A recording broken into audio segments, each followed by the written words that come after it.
Kita awali dengan informasi pertama, Saudara. Peringatan HUT TNI ke-78 yang berlangsung di Pelampadang, Banda Aceh berlangsung semarak dengan atraksi prajurit dan defile pasukan serta alutsista.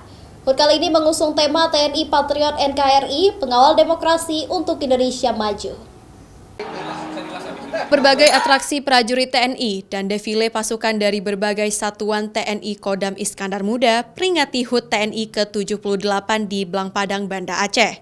Selain itu, defile alutsista juga ikut dipamerkan yang menjadi kekuatan alat utama sistem persenjataan TNI yang modern dan canggih.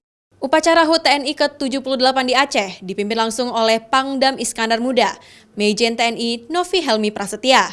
Dalam amanat Pangdam, ditegaskan netralitas TNI dalam pemilu mendatang. Pangdam juga menjamin setiap prajurit TNI tidak akan terlibat politik praktis.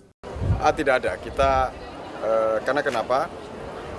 Kita sudah berkomitmen untuk menjaga Aceh ini ya, secara bersinergi, ya, berpegangan tangan, tetap dengan komitmen bahwa TNI netralitas, menjaga netralitas. Itu yang terus kita pegang teguh.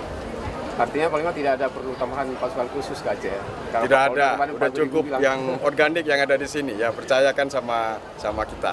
Ya. Dalam peringatan HUT TNI ke-78 yang berlangsung di lapangan Blangpadang ini, dihadiri oleh seluruh unsur TNI, baik TNI AD, TNI AU, dan TNI AL, pejabat utama Polda Aceh hingga seluruh jajaran Forkopimda Aceh. Mustajab, Kompas TV, Banda Aceh.